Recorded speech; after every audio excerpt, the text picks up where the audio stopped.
ബോധമുണ്ടാവുക. എല്ലാവർക്കും നന്മ, എല്ലാവരും എന്നതിൽ മനുഷ്യർ മാത്രമല്ല, എല്ലാ മനുഷ്യേതര ജീവജാലങ്ങളുമുണ്ട്, ഈ പ്രകൃതിയുണ്ട്, മണ്ണുണ്ട്, എല്ലാം ചേർന്നതാണ് ഈ മനുഷ്യൻ എന്ന ആശയത്തിൻ്റെ നിർവഹണ വ്യവസ്ഥ എന്നത് നമ്മൾ മനസ്സിലാക്കണം. പ്രകൃതിക്ക് കോട്ടമുണ്ടാവരുത്, പരിസ്ഥിതിക്ക് കോട്ടമുണ്ടാവരുത്, അലക്ഷ്യമായി നമ്മളൊന്നും വലിച്ചെറിയരുത്, ആരെയും നമ്മൾ ഉപദ്രവിക്കരുത്.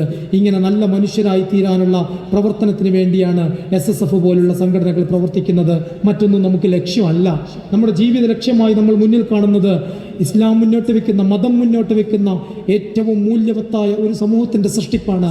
അതിനുവേണ്ടിയുള്ള പരിശ്രമങ്ങളുടെ ഒരു ഭാഗമായിട്ടാണ് നമ്മൾ ഈ സാഹിത്യ പ്രവർത്തനങ്ങളെയും ഈ കലാപ്രവർത്തനങ്ങളെയും നമ്മൾ കാണുന്നത് എന്ന് മാത്രം ഓർമ്മപ്പെടുത്തി, ആ ബോധത്തോടുകൂടി നമ്മുടെ ചെയ്തികളിൽ മഹല്ലുകൾക്ക് വേണ്ടി, നമ്മുടെ സമൂഹത്തിന് വേണ്ടി, നമ്മുടെ സമുദായത്തിന് വേണ്ടി, പൂർവോപരി എല്ലാ മനുഷ്യർക്കും വേണ്ടി, ഇവിടെ ജീവിക്കുന്ന എല്ലാ ജീവജാലങ്ങൾക്കും വേണ്ടി, ഈ മണ്ണിനും പരിസ്ഥിതിക്കും ഭൂമിക്കും വായുവിനും വേണ്ടി നമ്മൾ മനുഷ്യർ